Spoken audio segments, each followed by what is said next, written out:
HarperAudio and HarperAudio present The Gravedigger's Almanac, a novel by Oliver Pötzsch, translated from the German by Lisa Reinhardt, performed by Rupert.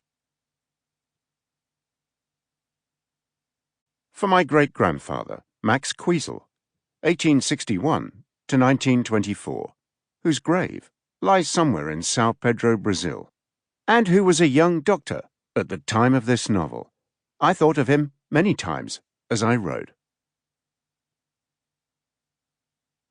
Oh dear, Augustin, it's all gone to hell. Augustin, Augustin, lie down in your coffin. Oh dear, Augustin, it's all gone to hell. Old Viennese folk song, attributed to balladeer Marx Augustin, who, passed out drunk and mistakenly considered dead, was thrown into a mass grave for plague victims, only to be rescued from it alive the following day. From the Gravedigger's Almanac by Augustin Rothmeyer, written in Vienna, 1893. In this our human life, there probably is no condition greater feared than that of apparent death. This condition can be brought about by a variety of circumstances: drowning or hanging, engulfment by a collapsed mine or avalanche, but also through poisoning, lockjaw, or very high fever. Again and again, one hears reports of people being buried alive, presumed dead.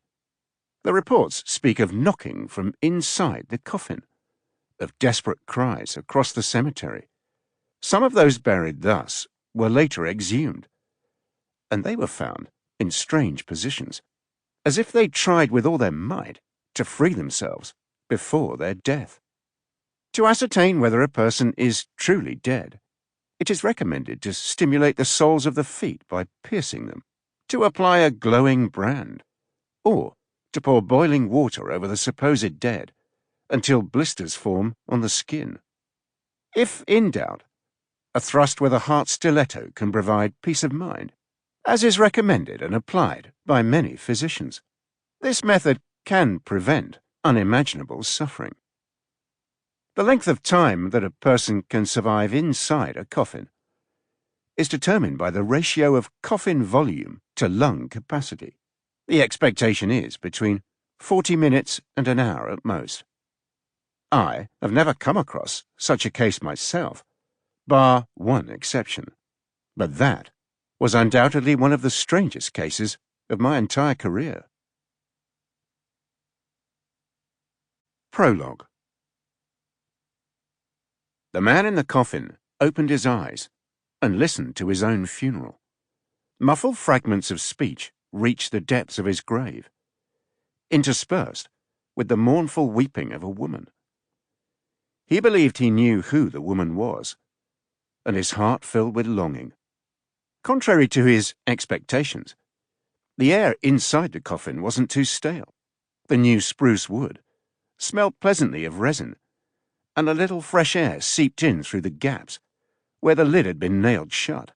A faint, almost imperceptible glow of light suffused the dark. Now a deep voice sounded above him.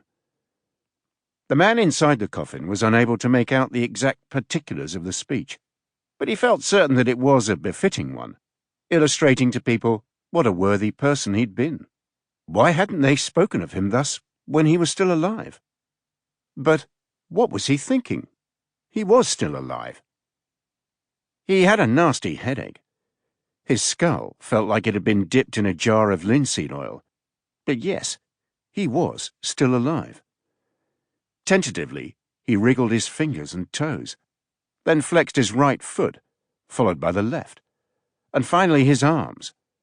A coffin was more spacious than he'd expected, only a tad hard. A crooked nail dug into his right shoulder blade. Also, he felt cold. A blanket would have been nice.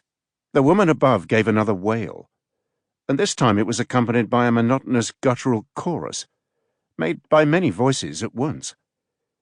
It was a two-syllable word, muttered by the people up there, and it took the man a moment to grasp which one it was. Amen. Sample complete. Ready to continue?